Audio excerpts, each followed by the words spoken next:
Petri dish, the Petri dish, the Petri dish. This is The Petri dish, the Petri dish, the Petri dish. This is the Petri dish. There's something growing in here, and it's fear for having your eyes sliced open. fucking terrifying. Me and Nick were just talking about the ideas of LASIK, and all the worst parts are probably they're about as bad as you think. Like, you have to sit there and stare at a needle as it enters your eye because you can't look away because it's going in your eye to give you the eye drugs that you need so that you don't feel the cornea suction machine that then lasers your cornea off. Yeah, well, that sounds absolutely fucking terrifying. Yeah, and then what happened with me, and mine was not a botched procedure. Mine was very well done, but still, the suction cup didn't go all the way on my left eye because of my astigmatism. So it missed. It's supposed to leave everything but like the 6 o'clock flap on your cornea so they can flap it up and do the laser shits inside and put it back. It missed like 11 o'clock, like almost the exact opposite side. So the doctor got in there with a little probe right over my eye and just kept scraping my cornea a little bit. And I just had to hold, like, I had to watch because it was on my eye. I can't close my eye because it's on it. And then I knew he did it successfully when I couldn't see. Like, he popped it off and it was like I had just lost my glasses, except instead I had lost my cornea because he had successfully just hanging by a thread. Yeah, and then yeah, all that sounds like a goddamn torture movie. It's like a scene out of Saw or something. It's just, it sounds absolutely terrifying. And I just have a thing about things touching my eyes anyway. That's why I'm kind of glad I always wear glasses, because I kind of have a little level of protection there nonstop. But I do want to get LASIK and all that just to not have to fuck around with my glasses and all that. But it sounds like the worst thing in the entire world that I want to get done to myself. Getting used to the wind hitting my eyes was a big thing. Because I just wasn't used to being able to wear sunglasses whenever I want. That's been fucking dank. But really, what really helps is, honestly, you get some meditation, you get some good feelings, but then they also give you a Valium and let you sit for 30 minutes so that it really kicks in. Yeah, like, I know they're going to drug me up and everything, so I'm not going to care that much, but I'm still like... Yeah, leading up to it is bad, but then, like... At least for me, I walked in there, and they're like, here's your Valium, here's the little sippy cup of water, you just hang out here for about 30 minutes, we'll come back and check on you. They came and checked on me, and they were like, you ready to go? And I was like, ha, yeah. I was like, let's fucking cut my eyes open, dude, this is dank. And then afterwards, just kind of get more drugs and get to hang out for a few days. Yeah, at least for me, I got to take... like a good amount of time off of work because my work is site-based because I have to look at a computer. So I was like, I'm going to need at least 2 days off. And then I was like, and then the next week, I'll just be dripping this milky eye drop shit into my eyes to make sure I don't get like eye infections. But yeah, I was like, every once in a while, I might just not be here because my eyes don't want to be open. They're like, cool. Yeah, do it. So yeah, get LASIK. It's, like, someday. Anyone that I know that's terrified of all the things, you should be. It's scary. But, like, for the amount of things that can go wrong, what if you could see? Yeah, what if you don't have to fuck around with glasses and all that shit anymore? Yeah. Yeah, the most frustrating thing is I usually put my glasses in 2 or 3 spots, in the exact same spots. When I don't put them in those spots and I have to find my glasses, it's a fucking ordeal. Like, I just have to search throughout my entire fucking room, and it's terrible. And if they're not in my room, if they're somewhere out here in the wild of the house, then you're all fucked. Yeah, I'm not going to do anything else that day. I'm just going to wait for my glasses to come back and find me. It was 2 things that did it for me. One was I was on my last pair of glasses after having like the same 2 pairs for like 4 years because I didn't have insurance, so I didn't want to like get more. But then I finally had insurance, so that was cool. But then I had broken that last pair, and I was like, fuck, do I go in to get more? Do I just tape these ones back together until I can get something done? And then I, on YouTube, there's this YouTube channel called How to Make Everything. And it's a guy who says, this is something that I'll try to make from scratch. And one of the things was glasses. So he went out, created his own glass. Like, he got all the materials, the flux and the silica and the like correct amount of sand. Hi, Butters, you just gonna jump on the fucking table? You know you're not supposed to be up here, right? Goddamn cats. Oh, shit. Ruining everything. All right, cool. We're back. So. Cat would never do that. Right? Fucking indoor cats all over everyone's shit. Thundercat Ho. I saw Thundercat Ho this morning. Oh, yeah. Yeah, whenever I go out for my walk in the morning, she's just hanging out there. Give her a few pets and go on my way. And when I come back, she's waiting for me again. Give her a few little pets, and then she's doing whatever she does. Poor sad outdoor cat. Glasses. That's right. So I watched a guy make glasses from scratch. Like, literally made the glass, and then he ground the glass, and he had like lasers set up to go through the lenses so he could match the refraction to what he knows is his prescription. And then he had to make wooden frames because he had not yet unlocked metallurgy from scratch, like in his skill tree. So he made wooden frames, and when he got it all together, his glass wasn't pure enough for him to see through like at all. They're just all foggy and just foggy green glass in really chunky wooden frames. And I was like, if this was the apocalypse, I couldn't even hope to get that good at what that guy did, and he still failed. He had all the tools possible. He did all the research. He even had another glass maker make good glass for him, so he ground those himself and put them into frames, and they were decent, but still not like on board, and so he failed at making glass himself. He was successful at kind of putting glasses together himself with, fresh glass, but then also they weren't the best because he had to grind them himself. So I was like, I don't want to do that. Yeah. I don't want to do that if the apocalypse happens. So I was like, I could probably take a debt hit. It was only like, what is it, like $120 a month is what ended up being my loan that I got. And I got like expensive LASIK because I found the place with the least amount of negative reviews on Google reviews. It's kind of a thing that you want to splurge on. Yeah. So I was like, I refused to go budget. I went budget on a dentist once, and they tried to drug me and take my wisdom teeth out without anything else. Yeah. And I was like, no thanks. I'm done doing budget shit. So like, I knew it was a great place because it was just full of old people. And I was like, because these are the people that can afford the nice eye doctor. I was like, this is perfect. I'm dying. That was for everyone. Hoping everyone liked me coughing directly in their ears. Welcome to the show, guys. And Nick Josten's here. Hi. Oh, boy. Nick, you've been busy. Yeah. Everyone still thinks you're dead, but that's just because you aren't showing up to the open mics that aren't happening. Do they really? They know you're alive because you're still on the internet. Yeah, still posting about the things you've been doing. Social media and all that. People are still confused somehow. Sometimes I think that people think that I murdered you and am now posting to your social media. There's just like Weekend at Bernie's in your body. Like, here's a bunch of horse head masks with him at a table. I haven't posted about those on social media. Shit. That's kind of still a big secret. It's not that big of a secret. Guys, it's a secret.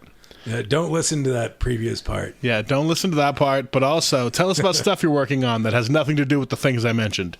Because you've got a couple different things going on. Yeah. I was in a web series, a six-part web series. It was kind of my first time being a lead actor in something on film, and it was cool and terrifying because like everybody else has... Like, that's what they do for a living. Like, the camera guy, he makes his living being a camera guy. And the lead actor is like, she makes her living as an actress and model. And there's like, all the people on there, like, they're all professionals. And I walk on there like, this is technically my first film. Like, I've been an extra in a couple of things. But yeah, this is like my first speaking part on film. And top of the call sheet. Yeah, well, second on the call sheet. The one with actual credits got top of the top half of the call sheet. I was number 2, which it was still pretty exciting. I got the part because I was an extra in another film that was shot locally. I was dressed up as a cowboy, and I was taking my son, who's dressed up as a shark, trick or treating, and I just had to walk across the camera, and that was it. And the camera guy who was working on that saw me. He's like, "Yeah, that's a fat guy who can break into people's houses and kill the occupants, and still seem likable." So he called me in for an audition, and at first I had to send in the tape because I couldn't make the audition. Then he's like, "Yeah, we really like the tape. come in and audition. Like, I got to get off of work, but all right. So I got like, I think I took a 2.5, 3 hour lunch break that day. Hey, there you go. I thought they were going to have me read with other people, but then, yeah, they just knew I had work that day. So they got me in and out of there in like 15 minutes. So I just had a really long lunch break that day. And you just went and fucked off for a little bit? Fuck yeah. Hell yeah. Because they don't know what you're doing. You're just I'm gone. Yeah, I told them, like, yeah, I have this audition. Can I take like a 3 hour lunch break? Because I think they want me to read with other people and the other actors and things. And that's for the lead part. And like, yeah, I'll go. Like, I hate my job, but they are willing to work with me on that. I hate my job for what I have to do, but like the people I work with are all nice and the company's pretty good and everything. It's just, I'm sick and tired of my fucking job. The camera guy who hired me and was the director of photography and all that, at the end of the filming, he's like, we need to get you the fuck out of your job. Yeah. Like, I agree with you. I'm not trying to stay there. But yeah, like he and the writer director, they all have projects coming up and they want to work with me on those. I just got a message from the writer director this morning that, she has some things that she wants me to audition for.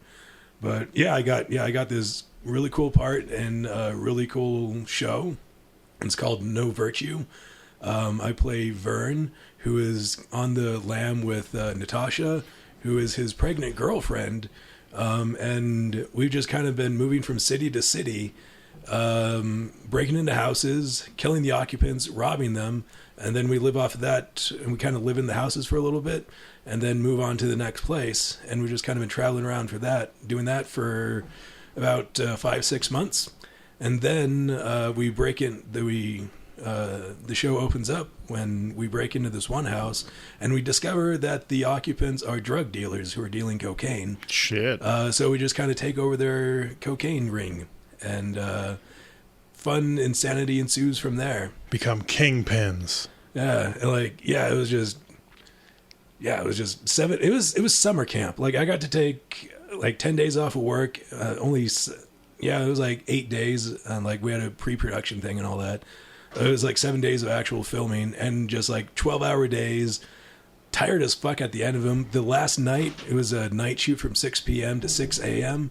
And my costume was a Hawaiian shirt. I was just standing out in the middle of the desert. It's windy as fuck, just freezing my ass off. And I was having the goddamn time of my life. I would do that every single fucking night if I didn't have to take another question about how to return something when that information is on the goddamn website. If you just fucking read it.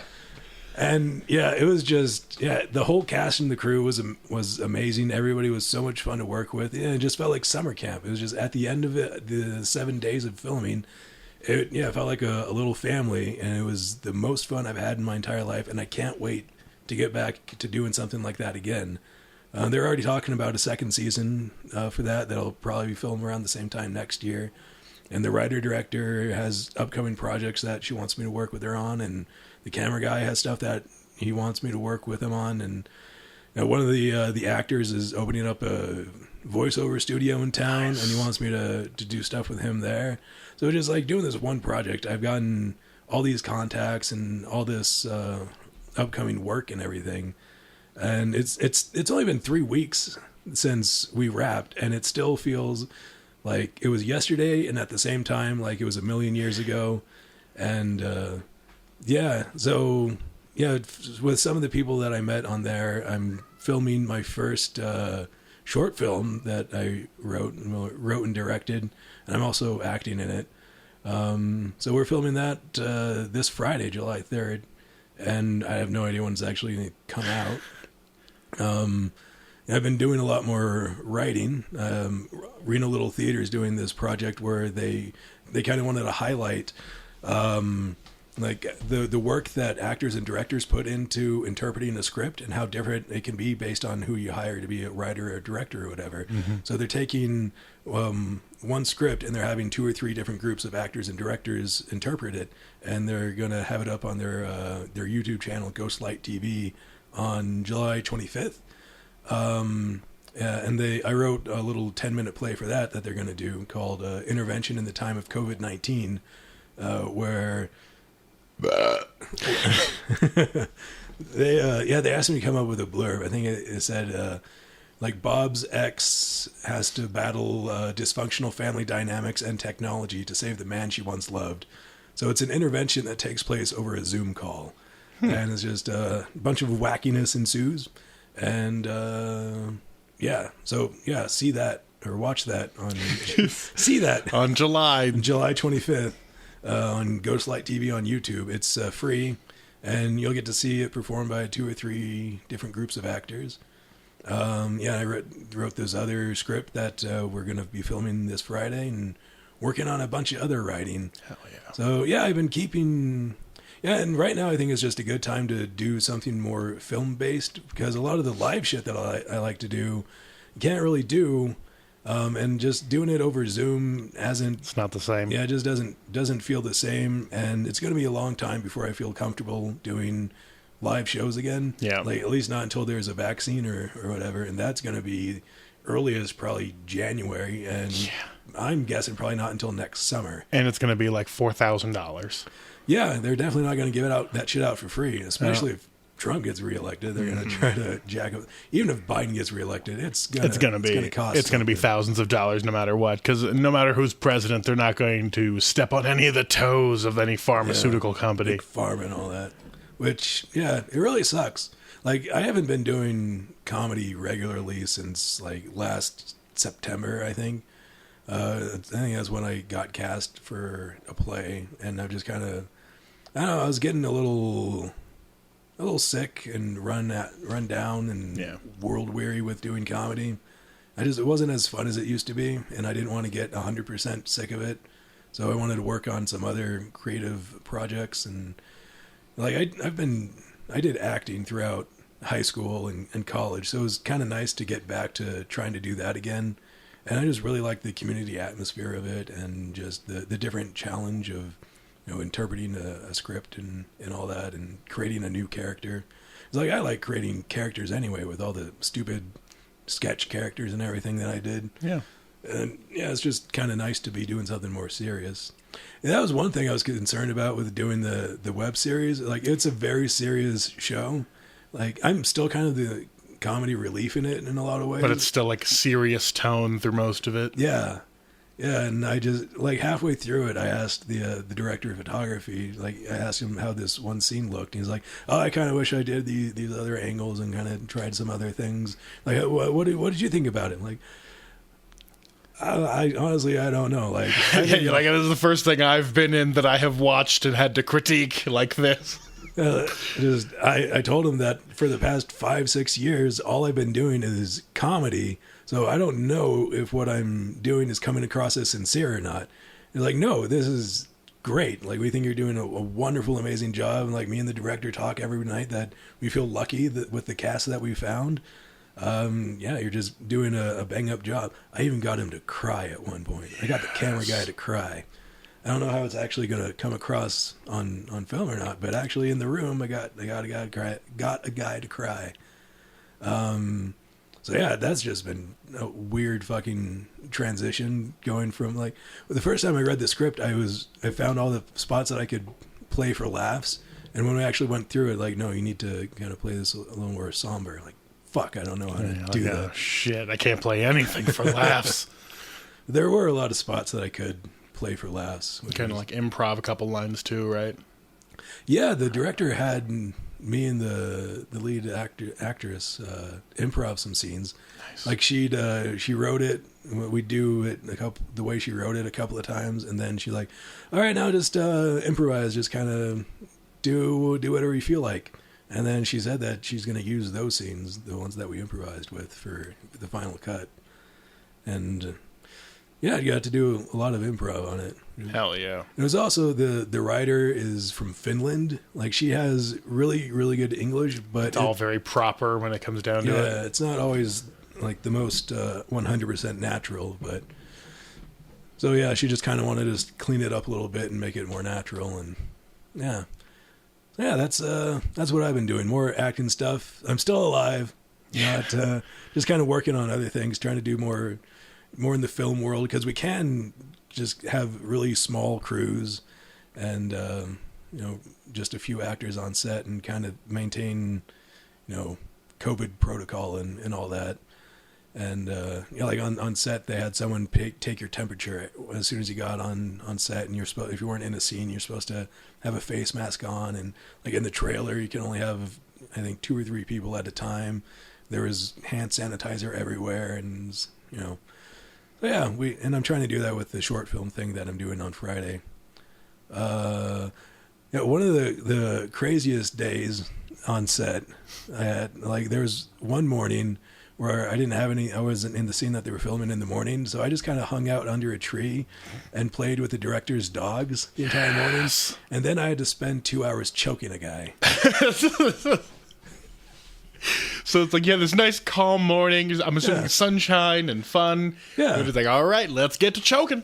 Yeah, and during the lunch break, that's when I was talking to the director. I'm like, I'm not sure how well I'm doing. He's like, oh, you're doing great. And that was also the scene where I got him to cry. It was like after I was choking somebody for 2 hours. Hell yeah. From like 100 different angles. And yeah, it was fucking intense. It was an intense afternoon. And yeah, just the entire 7 days was filled with shit like that. Like just kind of like joking around with the crew and everything like that. And then like, okay, now you have to cry for an hour. Like you have to cry, you have to murder somebody. And it was like, all right, now back to being a human. To go dig another grave. They had some graves, some holes already dug. But I thought it should be a little bit bigger. And I wanted to get some more loose dirt for when I'm kind of tossing it out of the hole. So I spent like, I think 45 minutes or an hour out there, like while they're getting the cameras and the lights and everything set up, digging a grave, and gave myself a huge fucking blister. Yeah. And then, it was just a big fucking blister for the rest of the night. And then the next day, I also had to dig another grave. Shit. They warned me, like, okay, don't actually dig this grave. If you want it bigger, we're going to get a PA to come over, to get a production assistant to come over and dig it for you. I'm like, no, it'll be fine. I'm just going to like poke around a little bit. I started digging a grave again and popped the blister, and it was all just like gross and everything. And the last night, one of the like big burly PAs gave me a big handshake right on my fucking open wound. So that was fun. And the PAs were a weird thing, having... You had assistants? Yeah, like having people production assistants. making you tea. Yeah, like I'm so used to like having to do everything myself. Like, the comedy open mics and everything, like having to set up absolutely everything myself. So like if I needed something, I'm just going to go and get something. But they're like, no, like we have to get the coffee for you because they might need you to do a scene. Like they're working on something right now, but they might need you in like 10 seconds. Just like framing or something too. Yeah, they're gonna need you, so you have to stay here in case they need you. So we're gonna get you coffee. Like, I don't feel 100% comfortable with that, but okay. They're like, it's my job. Give me something. Yeah, that was kind of like, yeah, we need to do something. Otherwise, we're just here being bored. Like the night during the film shoot, during the night shoot. I had my big warm jacket and everything. So as soon as they called cut. Someone would run over with a jacket, and when they were ready for action, they would run over and take my jacket again. Like this. You had a fucking butler. Yeah. And I felt so fucking weird about it. But they were so nice about it. And it was just kind of like, they were fun to chat with and everything. So it was just kind of like, a good buddy wanting to help you out. If you could, would you... like set up a reality show for your life specifically so you could have like a PA all the time? Like just have like a Robin Biggs situation. I don't know if you ever watched that show, but it was fucking fantastic. And really it's just like, okay, every day you just find a new scenario of how to hang out and or do something. And then you just have camera people follow you around and then PAs get you coffee. That's the kind of life I want. No, like I don't know if I would ever get used to it. I felt uncomfortable with it. Just that maybe eventually I'd get used to it. But no, honestly, like I don't think I like it too much. I like just having them to hang out with. Like it was a lot of fun. Like talking to the sound guys and everything. Like the one sound guy, Steve, had the best fucking stories. Like he was, I think I told you about how he was the pool boy at the Mustang Ranch in college. That was like his college job, was going in and cleaning the pools and the spas and all that. Which fucking gross. Like I hope he got hazard pay because that is. Yeah, he said things get kind of gross, and he walked into some weird situations every now and then. Like one time, I guess he went in to clean one of the jacuzzis. Then he had to go out to like reset some pump or something like that.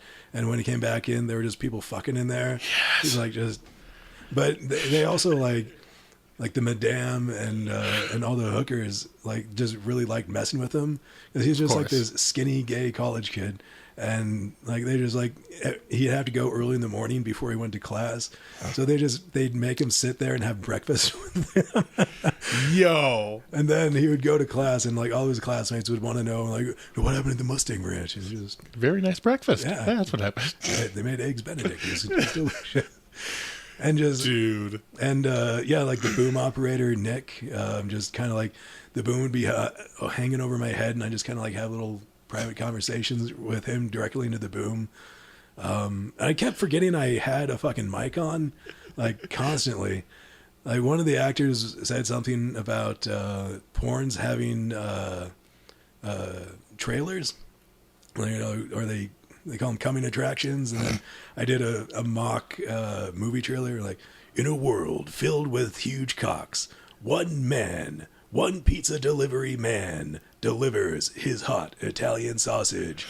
And then I just hear the director cackling off in the desk. Because they can monitor fucking everything. I'm like, oh shit, MJ, did you hear that? And she just, yeah. I'm like, fuck. Yeah, she thought it was hilarious, but like, yeah, I keep forgetting I have a mic on. And like now you can kind of understand Christian Bale yelling at people and then just being like, oh fuck, I forgot cameras were going. Yeah. It's like, oh, he's tired. He's tired and forgot cameras were going before he started bullying the production people. And it's not like they're always running. They're not always recording. So like if they're gonna reset and take another shoot, take another shot or whatever, then they'll just continue rolling. But most of the time they just have it on and they're just listening. So it's not like they're recording everything. They told me a couple of times that they kind of wish that they were recording things, because just for like outtakes and everything. Because I got a little wacky sometimes on set. It's easy to get delirious on the job. I do it frequently. Yeah, especially when you're doing it for like 12 hours. We always had like the 10 to 12 hour sillies. Like at the end of the night, just everybody was getting really silly and real weird. Punchy. Like nobody was like angry or upset. It was just like just being wacky. Just things get loose. Just everyone was tired, so we were getting silly. And fuck, I miss it so much. It was so sad having to log back into work that Tuesday. After that week. Just having so much fucking fun, then like going right back into work. I'm like, fuck. Andrew was right. I need to get the fuck out of here.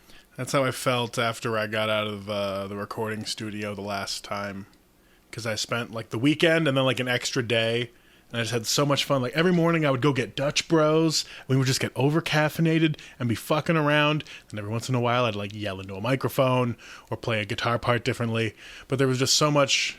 There was just something nice about creating something with other people. And, like maybe no one ever sees this thing you're doing. Maybe it is amazing. But right now you're just worried about like putting your head in the right space to make this correctly, no matter what it's going to end up being. And you just kind of just form that bond with those people in that moment. Like, we're making a thing right now. This is how it happens for everyone. That group creative dynamic, just like whatever you're creating and you're doing it with a bunch of people, is just, it's bonding and it's fun and it's just, it's the best fucking feeling in the world. And, it's really different from comedy too. I'm just like, I enjoyed the comics that I've been working with, but doing something like making a film or doing a theater production, it is kind of an entirely different animal and bonding experience and everything like that, because you're all working together to create the same project. With comedy, there's camaraderie, but you're all kind of more lone wolfing it. Like you want to be the funniest person that night, you want to have the best jokes, and it's a lot more competitive. And it's just it never had that same summer camp vibe of just kind of like, everybody coming together and we're all working really hard to have this one project be awesome. Yeah, for me, my favorite part of comedy has never been being on stage doing comedy. It's like talking to people beforehand, or like hanging out in a green room, or just like being in a town and or place you're not normally from, just kind of fucking around for the afternoon before you got to go on stage and like maybe have a fresh 5 up front to fuck around with the audience with. But like, man, I don't know. I'm starting to lose it with stand up a little bit, mostly just because of, the first moratorium on all live events pretty much. Yeah. And like technically I have one. I don't know if I'm going to keep it running though. Like I know people want it. I'll keep it going through this week. But then, like week to week. See what happens. But like when, if July things aren't getting better, I'm not going to keep doing this, like I'm going to fucking switch gears and do the things that I actually enjoy doing. Not that I don't enjoy my open mic, because those people are fucking like amazingly supportive and I like the business and the comics have all been showing up and doing great. But at the same time, like, there's nothing in it for me anymore, like if you're not growing and learning something with a project, it gets boring and it becomes work. And when you're doing something creative like that, it shouldn't be work. You should work hard at it, but it shouldn't feel like drudgery. Yeah, it does help, like it's always a bright spot in my week once I get done with it. I'm like, well, that was fun, but like leading up to it, I'm just like, oh, fuck, I gotta go do more work again. Yeah. This last one, I wasn't giving up, but this last open mic that I did, I was so bummed out that I had to do it again. I was like, fuck, I used to just be able to do whatever I wanted every night, all the time. And now I'm back to doing this work for comics that like hopefully are going to be funny and hopefully not resent me for not being amazing at bringing them up. I don't know, but I was already just giving up. Like everyone's intros were just fucking me yelling nouns and verbs, and then I would just bring them up. Yeah, that happened with me at the library. Like eventually it's just like, yeah, this is a job now to me. I'm not really getting much out of it. It's not fun, and I'm putting, like, I was still kind of trying, but it wasn't like I wasn't putting in my best effort anymore. Yeah. It was just clocking in and getting it done. Yeah, and I want to be able to like not only be my best when I'm on that stage, but I want to be able to provide an environment that just produces good comedy. Like, and I don't feel like I'm doing that right now. I feel like it's, and maybe it's the stage at not being exactly for the comics we have, because like all the comics we have are all, like would be fine if they went to the Comedy Store. Like they're like real, like they care about the craft of telling jokes comedians. It's not what I'm about. And it's not what, like historically, that's not what comic book stores are for. Like we come here to escape you people. I don't like it. I don't know. I don't know what it is. But apparently it's still great and everyone likes it, which sucks. And I feel like that happens to me a lot, with either the things I'm doing and or just me in general. Like, I'm like, oh, I'm not feeling what's happening. And everyone's just like, oh, well, this is enjoyable and fun for me. And I'm like, fuck, I have to keep being me? This blows. If everyone would just quit fucking liking me and or the products I create, I could stop doing them so much. Yeah. But I can't. Stop liking Bobby, everybody. Yeah. Assholes. That's the thing, though. No one enjoys me enough for me to get paid about it. They enjoy me enough to siphon off my life force, which isn't fun sometimes. Now, that's the other thing with comedy. Like, people seem very reluctant to pay for it. Like, everybody kind of, they enjoy jokes and having a good time and everything, but they have trouble actually paying people to make them laugh. And yeah, that's kind of been one of the shitty things, is like just trying to find ways to make money off of it. And then like with the acting thing, like they just kind of started throwing money right away. It's like, yeah, they'll pay you because it's a job you're doing surrounded by other people doing their jobs.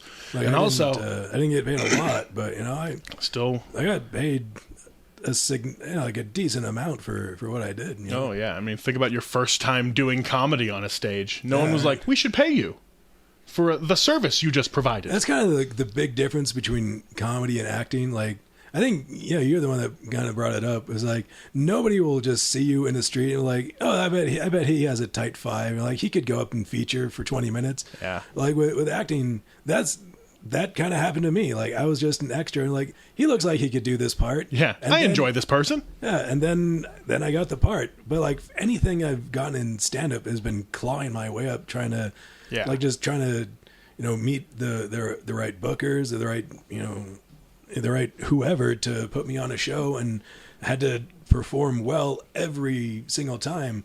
Like I remember a couple of times, like there were bar owners or like concert venue owners or whatever in town, who came to see a show to possibly have us, do shows there or book us to do a weekly or monthly show. And it was like, the show sucked that night. So we missed out on paying gigs just because we had an off night. And, I guess kind of the same thing can happen with acting, but I don't have the same sort of just like, jump that you can make with acting, where you just, someone sees you, like, you look right. All right. Now you're getting money for just basically being you. And with stand up, it's a lot more merit. I don't know. Yeah, it's sometimes not even merit-based. It's really just like lucking out and or kissing the right person's dick plenty of times. Yeah. Not even just once. It has to be like over and over again. And even then, sometimes, Wayne. And even then, might not pay off after a few years. Yeah. So it's, look, you did 1 week on a film set and you have like 3 or 4 different leads of cool shit you could do after that. Yeah. When did you ever have such a good show you could do anything more than one more show? Yeah, like after that, might invite me. Like, I want you to come down and perform at this biker bar down in Modesto. We can give you enough money for gas, maybe. Yeah. Like, that's kind of what a lot of those we really like your stuff and want you to perform on our show, but we can't really pay you anything for it. Like, I've lost a lot of money traveling to do shows and out-of-town gigs and everything like that, or even just in-town shows, trying to set up shows and everything, produce shows in town. Like, most everything I've lost money on. But, I do this one acting thing. And even when I was an extra, I got a meal out of it. It's more than a drink ticket. Yeah, sometimes you can't even get a meal out of gigs that are set up in places specifically that serve food. Yeah. This is like, it's been totally different. I don't want to like shit on comedy or anything, but I've been feeling a lot better and a lot more positive doing this acting stuff, and all the writing I've been doing as well. I've been going in a different direction, and I feel weird doing it, just breaking off like this, because I have, like, for the past 5 or 6 years, comedy has been my life. That's kind of like all I've been thinking about, all I've been working towards. And then all of a sudden I'm like, I don't know if I necessarily want to do this anymore, because it's not bringing me joy. And Marie Kondo says I should get rid of that shit. Yep.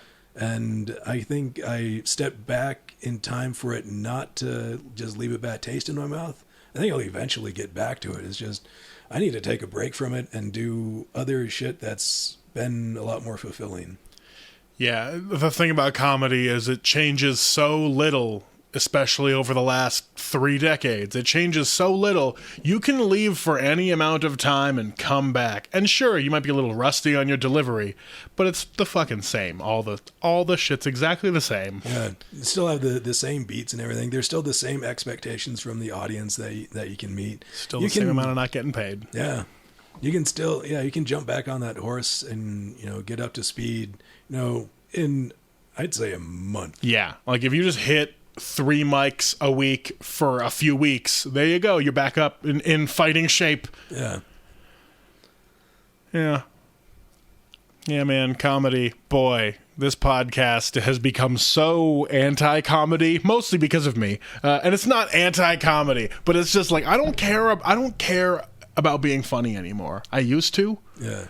Until I met more people that are so into comedy as like a quote-unquote art form that I'm like, oh, they don't care about like actual art. They care about like mockery or just like all the worst parts of comedy. Yeah. I think, people who are too focused on, like, if comedy is your entire life, eventually it's just going to be a circle jerk of making comedy about comedy, and it's just self-referential humor. Like, you need to go out there and live your life, and it's supposed to be a reflection of everyday life. I think is the best comedy when people are actually talking about things that exist. And I'm trying to remember the comic that actually talked about that, how you shouldn't be a road dog who spends his entire life on the road, because eventually you'll only talk about the road and doing comedy. And most people aren't on the road doing comedy. So it's just going to be funny for other comedy fans. And like, you'll be a comics comic. Great. But you're supposed to kind of be able to talk about and find the funny points of everyday life. Yeah, I think with people. Yeah, and just be able to bring that to the masses, to the average person, and find it and make it funnier and interesting for them. So that's why you should still be a part of the regular life. Maybe not still hold down a regular 9-to-5 job unless you absolutely have to, but I don't recommend it because it sucks. Yeah. But I still just, doing shit with your kids or your family or whatever, like participating in volunteer activities, being a part of the regular world so that you can talk about the regular world and not just, be blowing each other about your, dumb comedy bits. Yeah, it's a nightmare. Like, I think what officially got me was last week. I wasn't feeling the open mic. And one of my new comics, like, not to shit on him, he's brand new at comedy, but also it was just like I feel like he's learned what comedy is from comedy, and so the way he started a bit was heart surgery is weird because he had it, and I'm like, that's such a comedian thing to do, is downplay this fucking insane story you have to fit within the bubble that is observational humor. And it just got me to have like, heart surgery is weird. Sure is, bud. Good work. It's not something that happens every day. It was like, I even said it after I got on stage after. I'm like, only somebody who is either deeply damaged by heart surgery and or comedy would say the phrase, heart surgery is weird. I was like, yeah, it is. Tell us more about it. Oh, fuck. Yeah, man. Fucking comedy. I don't know. I'm just trying to, like, I'd like to say I'm just trying to live my life, but I'm not even doing that well right now. Like, I've just been getting too high. I had 3 types of cheesecake yesterday. Damn. And I need to slow the fuck down because I also ate an entire loaf of bread. So, like, before or after the cheesecake? I don't remember at this point. So all I know is I woke up this morning and it was gone, and I know it was me because I've been farting nonstop, and that's only something that massive carb loads will do to me. So I know that I need to do better, and I just keep not doing it. Yeah. So like I'm just like not. I'm just, the only drugs I'm letting myself have is the ones I'm prescribed and caffeine. And I'm just trying to like chill the fuck out. Cause boy, I'm just getting stuck in that loop where all the days look the same. Yeah. It's easy to do, man. Yeah. Like, I've been trying to, I haven't really smoked in a while, but like, every now and again I'm just like, I need to get drunk, and like, I'll drink, and then like, for the next 2 days, I'm like, that was a bad idea. Yeah, you're like, I feel sad because I have intaken this depressant, and I know it's not sadness from me, it's sadness from poisoning myself. Yeah. So I think, God, what is it? I think, it was the day or 2 after filming Wrapped. I just like had a bottle of whiskey and just watched a bunch of Netflix. And then after I finished that, I'm like, yeah, I need to like do things, because I just spent 7 days doing a lot of fun shit, and I can't, like, I just want to find a way to do that shit again as soon as possible, and I can't do that if I'm just sitting in my room watching Netflix, getting drunk. So I just kind of I've been going for walks every day, like have like a little exercise routine, trying to eat healthier again, and just write and work on shit every day, just to kind of, I don't break up the day, so I'm not just fucking sitting. I'm sitting in my room most of the time, but like I'm just, kind of a lot of times it feels like I'm just locked myself in there, but like I'm working on shit. Yeah, you're working on stuff, but because that's where your recreational work, your regular work, and your relaxation all is. Yeah, and that's what sucks. Yeah, like I get I'm that. Just kind of stuck. Yeah, like I'll get done with work, and then I'll power down my work computer, then power up my laptop, and start writing and working on some shit. And then I'll power that down and turn on my PlayStation so I can watch Netflix while I ride my stationary bike for a while or do some kettlebells or whatever. And then I'll go out and walk for like an hour and a half. And clear your thoughts. See the outside world for a second. And it's so fucking great to get out and just go for a fucking walk. Even though like I go to the same place pretty much every single day, it's still nice. Just like, yeah. See the clouds. Know that the sky is still there. Yeah, I took Frodo for a walk around the marina the other day. That's the small dog, friends listening. But yeah, it was so nice to just kind of get out there and be like, oh, fuck, things are alive. This is dank. Because, yeah, I've been Groundhog Daying myself, and I really gotta, talking about that idea of just like, yeah, sometimes you do need to just like not be getting intoxicated all the time, and because then you realize like, oh, I could have been doing the things I enjoy or working towards more things for myself if I didn't do this. West said it to me a while back, and I thought he was just like being a dick because he was frustrated about stuff, and maybe he was. But the more I think about it, his advice was right, and it was the people that are successful in our scene, no matter what it is, aren't sitting here drinking every weekend. Yeah. He's like you. He's like everyone in this comedy scene and every other thing that I see. They talk a bunch of game. They say a bunch of shit, mostly sitting at this bar, and then they do nothing. And I was like, oh, fuck. I was like, fuck you. I was like, I'm here for your open mic. Don't tell me this. And then I was like, yeah.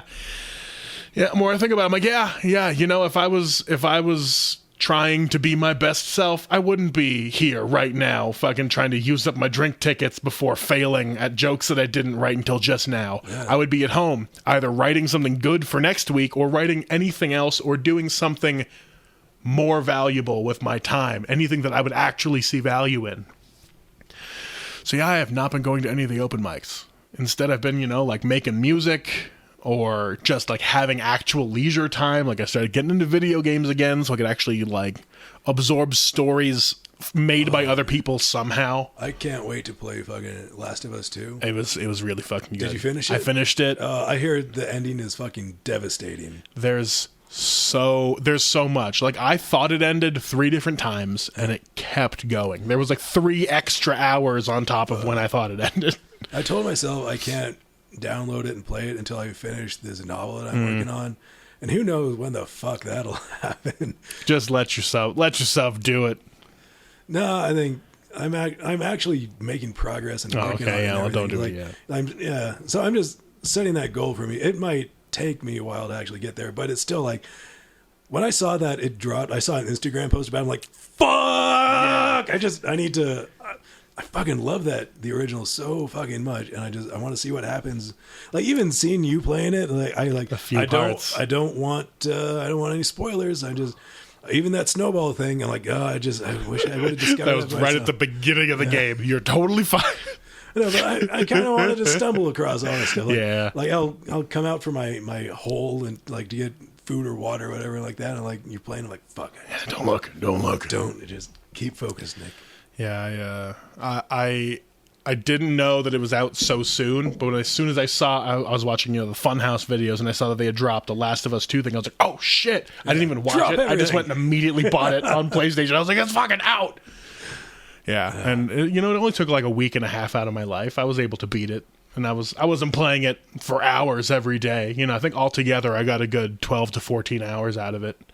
It was solid. I really liked it. It's like it's solid gameplay and solid story and everything like that. Yeah. I want to play something. Yeah, you're gonna enjoy it so much. Yeah.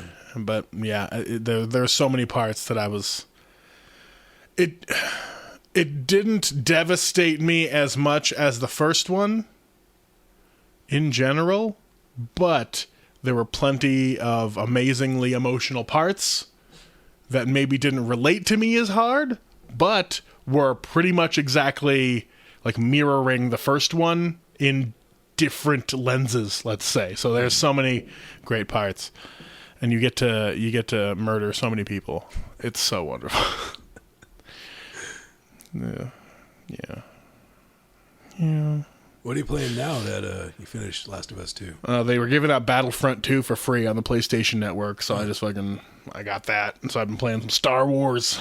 I've never been much of a Star Wars person, but I'm back into it. Like, I know the lore well enough to know, like, it's not my favorite. Yeah. But I get it.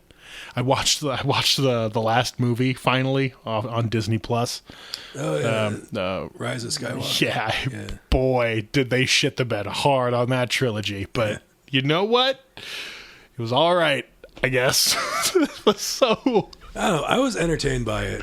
Like, I'm get not it. super into Star Wars. It's just like yeah, it was a movie. It was fun. Like, it was just, I don't get the whole. Oh yeah, like.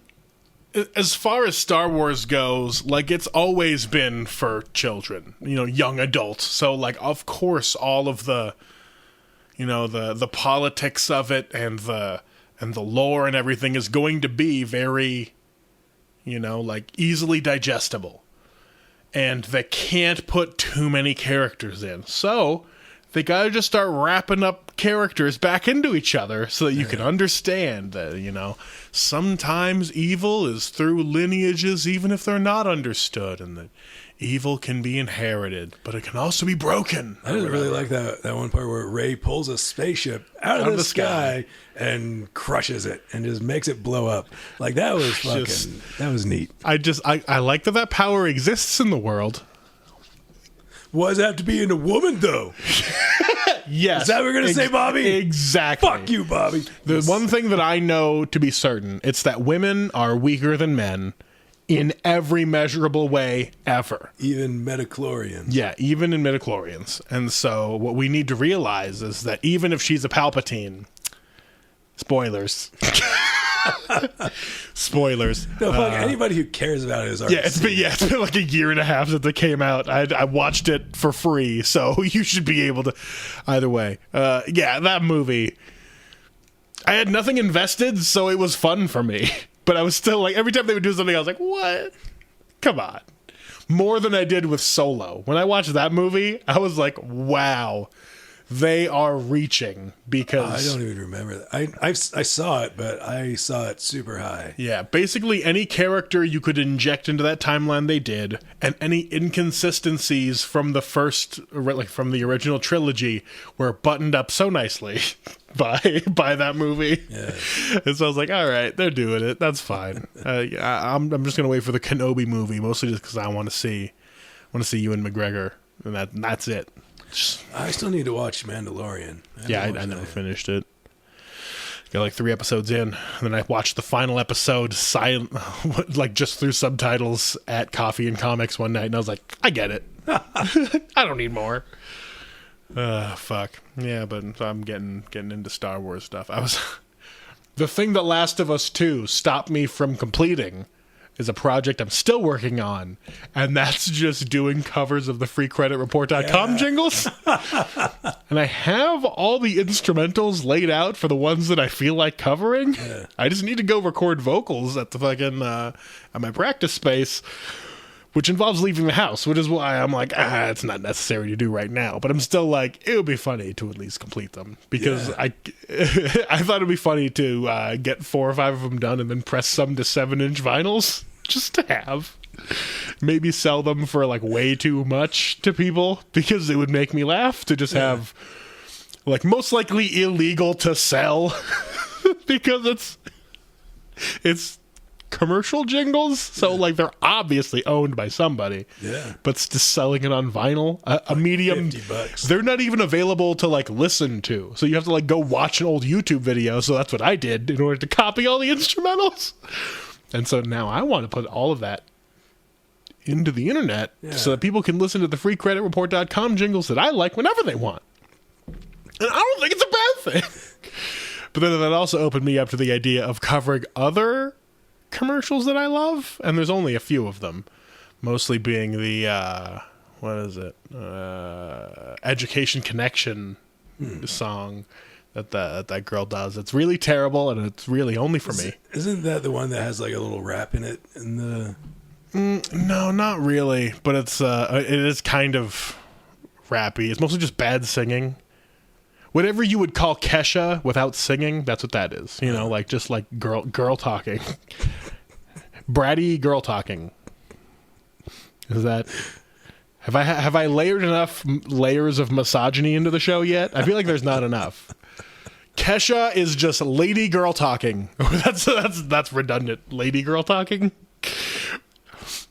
Lady girl is either redundant or like a slur. Like someone's like, "Oh, she's one of them lady girls." Well, they have lady boys. So she's a they have lady girl. girls. It's just like, what would a lady girl be? Like somebody who transitioned once. And went back. Like they actually got all the surgeries to transition once, and then they were like, "Nah, never mind." So now they're trans to their original Double trans. Yeah, like is that a thing? Like I know that there's people that have regretted their gender reassignment surgeries, or whatever the proper vernacular is. It's no longer gender reassignment, but it's like corrective. Hey, can they go back? Like, I think if a lady becomes a man, can they just like? I think they can reinvert it, but they can't like put your uterus back in. They just melon ball all that shit out of there. I'm pretty sure. Just melon ball out the ovaries. Just melon ball it out. Yeah. Uterus melon balled. Both them ovaries melon balled. Cervix melon balled. That's definitely a budget doctor right there. Yeah, he's got a very sharp melon baller and a will to work. You know, and that's all you need. That's all you need in America, guys, is a will to work and ovaries to scoop. You know, that's what we believe here on the Petri dish. God bless America. Scoop out your ovaries. Have a good time. Fucking Christ. Let's see. I've been thinking a lot about zombie scenarios lately, mostly because of The Last of Us, and now I'm playing the last Walking Dead Telltale game. Because I haven't been emotionally ready to play the Telltale Games Walking Dead thing yet, because I've been playing the game since like 2012 or whatever. So like, it's finally over, and I'm like, big breath, let's end it. But I think this is the fourth or fifth game in the installment. It's the last one, and now I'm like, okay, zombies are on the brain. Like, if suddenly people were like, coronavirus is now like merging with the cordyceps like it does in Last of Us, and now we have a highly contagious brain controlling, turning people into zombies. What three things are you going to take out of the house before you just fuck off like into the desert or into the mountains? My Winchester. Nice. I got to take that. Can I lump that in, the bullets in with the... Yeah. I'd say bullets and ammunition can go into one. All right. I think my duffel bag filled with my outdoor gear. Nice. I have a lot of that shit. That's right, Patagonia life. Yeah, I have all that expensive Patagonia shit that I got super cheap. Then probably my stockpile of lentils. Solid choice. Yeah, it was tough. Like, if I had to pick three things, I was like, I have 3 guns. Do I just say fuck it, pick all those, and just start robbing people right away for necessities before I leave? Or do I just pick one gun? Because I thought, like, 9mm for people. Like, if I'm going to do hunting, I'll just do traps and shit. Like, make little snares for small animals. But I'm also like, I can eat too much. So one squirrel. Yeah, one squirrel, not enough. I need like 3 jackrabbits. Get protein poisoning. But I figured, like, okay, I'd take the 9mm, you know, like 200 rounds of ammunition, I think, in one box. I'd take that with me. And then maybe like a multi-tool. Yeah. Multi-tool with a sharp knife on the end. Yeah. Yeah, and then like, I don't know, maybe maybe one of the cast irons, either the crock pot or the big 22-inch cast iron, but just something to have meals in. And I think I was like, those are the three things. Like 9mm for the people, multi-tool to make other tools within the wild, and then something to cook it all in that's going to last and or be used as a weapon. So do you think you'd bug out into the desert, or you try to hold down the fort and defend this house? I would hold on to this area as long as possible. And then if I had to, I'd probably just drive north into the valleys before eventually probably just fucking off into the trees a little bit, like NorCal area. But yeah, I would stay here as long as I could, but I'm assuming like apocalypse outbreak style, National Guard's going to get called in to start quarantining people bad style, and then I don't want to get caught in that, so I'm just going to bug out to the northern areas. I kind of think a lot of people would start heading up to like Tahoe and Washoe and all that. That's not where I'm going.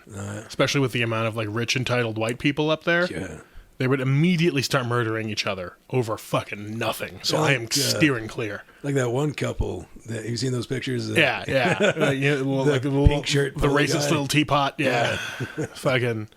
I ain't dealing with those. Like, I'll give it 3 months. Those people will all most likely murder each other. Yeah, they'll wipe each other out pretty goddamn quickly. Yeah, I feel like I could hunker down here for a good month.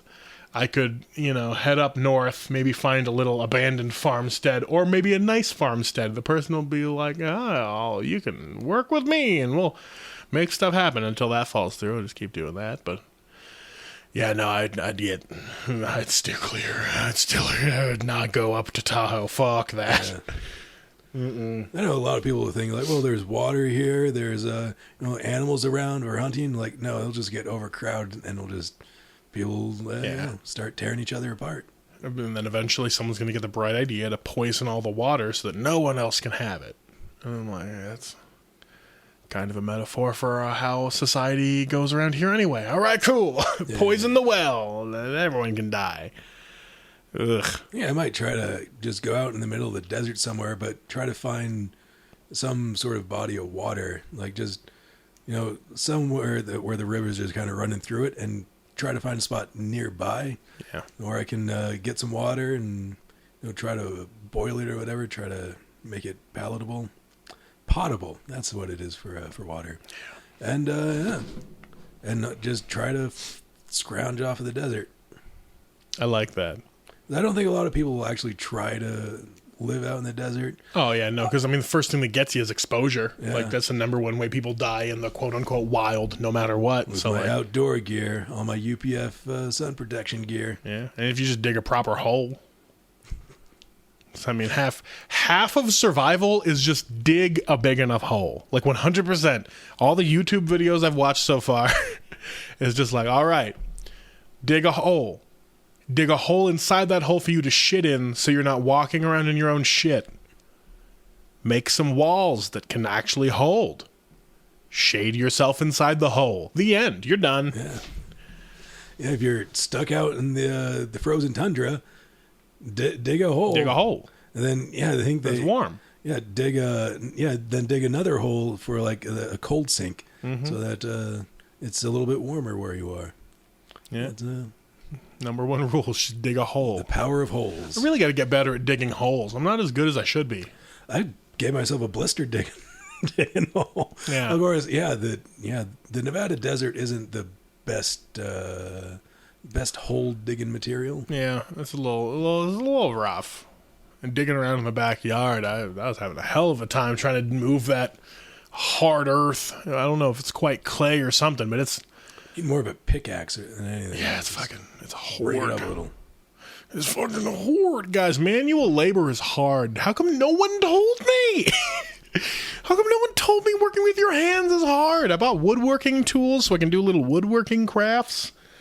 I'm trying to find one more apocalypse skill because I got bread making down pretty decent. So now I want an actual skill. Not the bread bakering. Bread bakering. Not the bread bakering is not a skill. But it's it's not useful. It's not useful to anybody. If you like to eat, I think it's a if you like skill. but no matter what, baking bread, you have to have a society in order to have a baker. Yeah. You don't need a society if you want to do like woodworking. You do need society for electrical stuff, but it's a great advancement in that society to have electrical stuff. So I was also thinking about having like electrical skills, a little bit of them, but I don't have them yet because I'm instead going down the woodworking path for now. We'll see. I'll let everyone check back in on my apocalypse skills. I encourage everyone to pick up a new apocalypse skill. Woodworking, gardening, bread making, something. Pick up, I mean, even if they're useless, because we still technically have society, it's at least fun to pass the time. I spent the last week making various kinds of breads. I've been trying to perfect my sourdough sandwich bread, and I'm getting pretty fucking close. So yeah, guys, pick up an apocalypse skill. You got any apocalypse skills you've been working on, Nick? I like other, if people want me to write them shit, I can do that, or like make a little play for them, do some theater. You're sticking with like, the society stuff. Yeah, like if they need a creative person to keep people entertained, I think I could be their guy. Other than that, I'm pretty sure I'm convinced that if the apocalypse actually happens, I'm going down pretty quickly. But I found that I'm a pretty good shot, like with my Winchester. So yeah, if people want me to like hunt and all that, or just shoot people, I could. There you go. I could do that. But yeah, I don't know. Like I kind of know how to build stuff from doing theater things, like set builds and everything. Like I can build, a decent flat. So I can put boards together and construct something. But yeah, I'm not like super advanced in anything really. Yeah, I'd say you get to stick around. It's always one of my favorite things, one of my favorite tropes in any like apocalyptic and or zombie thing is like the one or two people that are dedicated to preserving everyone's humanity, whether they be some sort of like philosopher or musician or just like theatrical, so they like do little readings and do little fun drama things for people, like just keep people sane. Yeah, it's like you can only do so much killing and surviving before you need to just like take a second and remember what it is to be human, which is the ability to have leisure at all. Or art. Like I did martial arts. I got my black belt in Taekwondo when I was 13 and did some jiu-jitsu for a couple of years. I think you mean you are a black belt in Taekwondo. Yeah. So I could kind of fight. There you go. I've never really had to be in a real fight, but you've recently choked a guy. Did I tell you that I had to choke him for real? Yeah. You didn't tell the wonderful listeners that you had to like legit. Yeah, like we did a bunch of takes where just my hands were like on his collarbone. I was more resting on his collarbone. But then, yeah, they're like, the director of photography came and was like, would you be okay with choking him for real? Like, would he be okay with me choking him? Like, yeah, I'm going to ask him next. I just wanted to see if you're going with like, well, ask him. Like, yeah. Yeah, it's like, I can be fine, but he's the one getting the violence happened to. He was all for it. Hell yeah.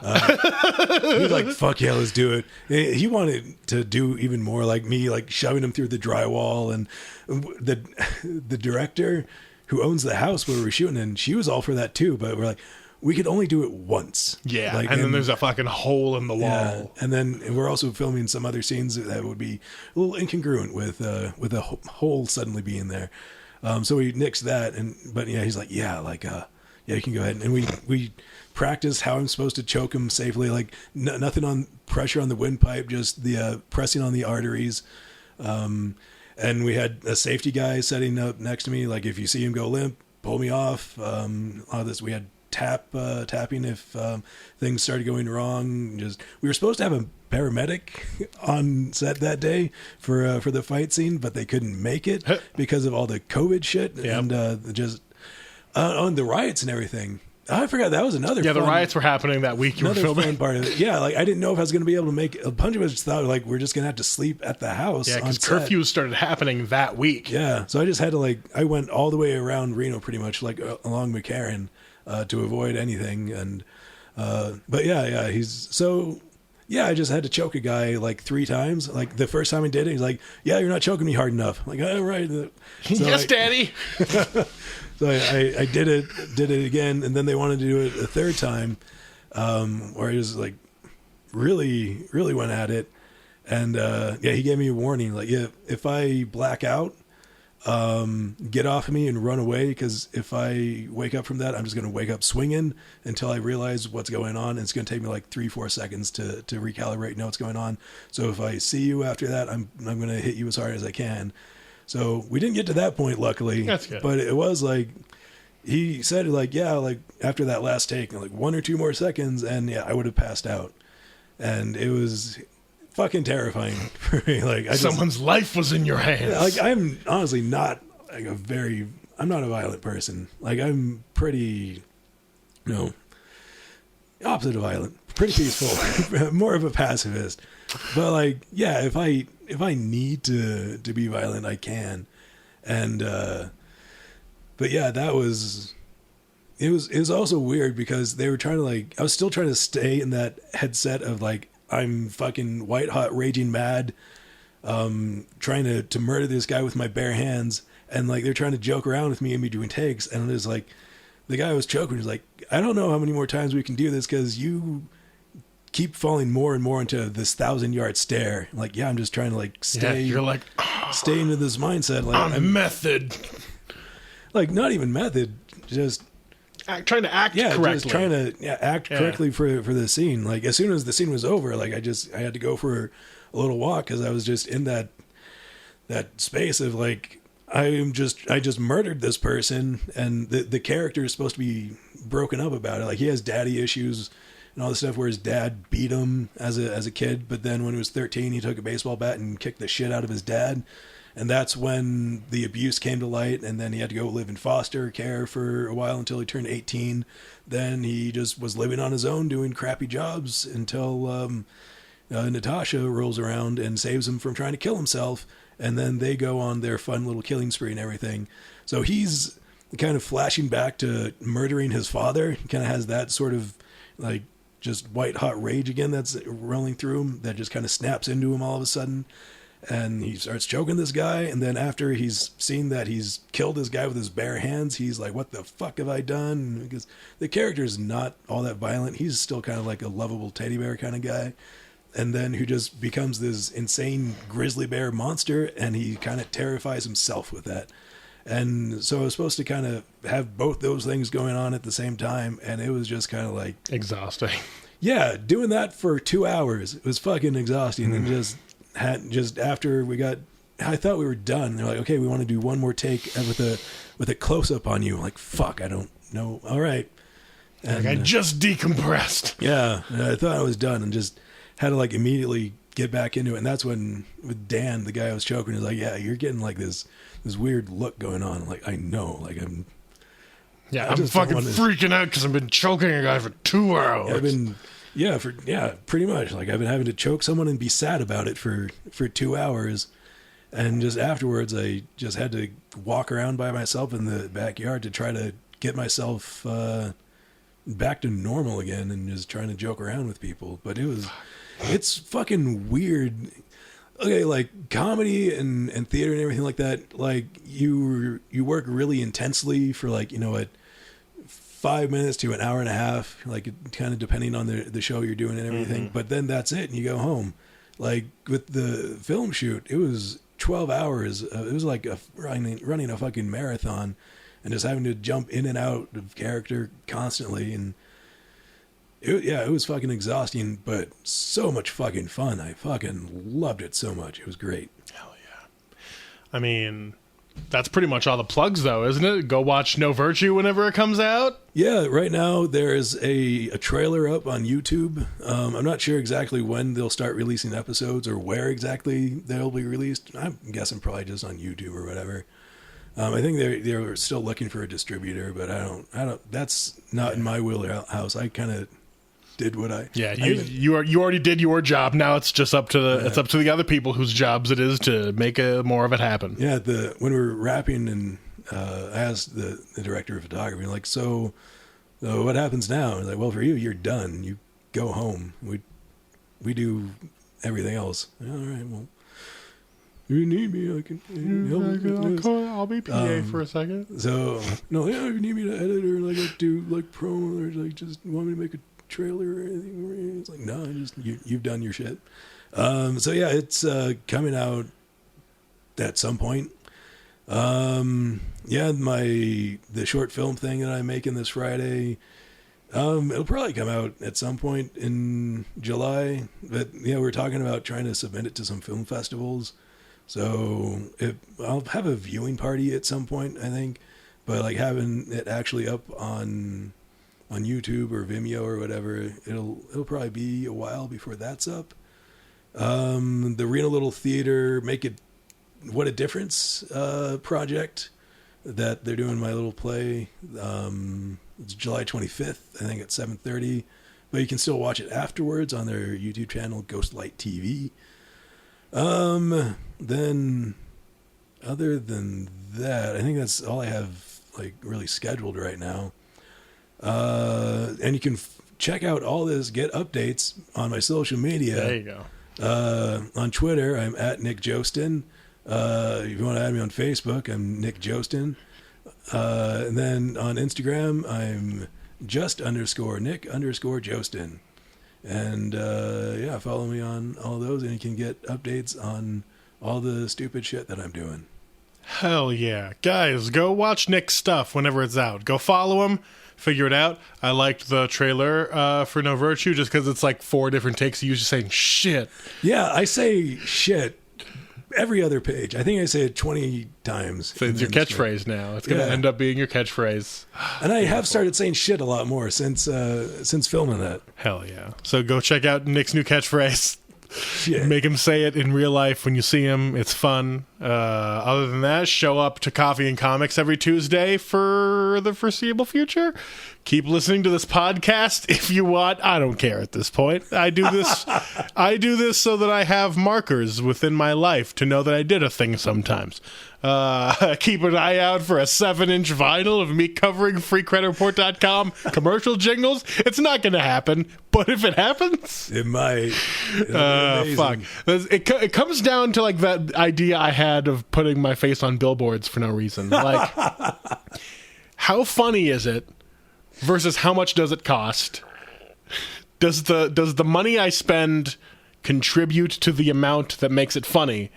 Because sometimes it is funnier to spend ungodly amounts of money on the dumbest shit possible. $1,000 on a stupid billboard. Yeah. So, like, it would have been funny to spend a few thousand on a giant billboard. Didn't do it because it just wasn't quite funny enough.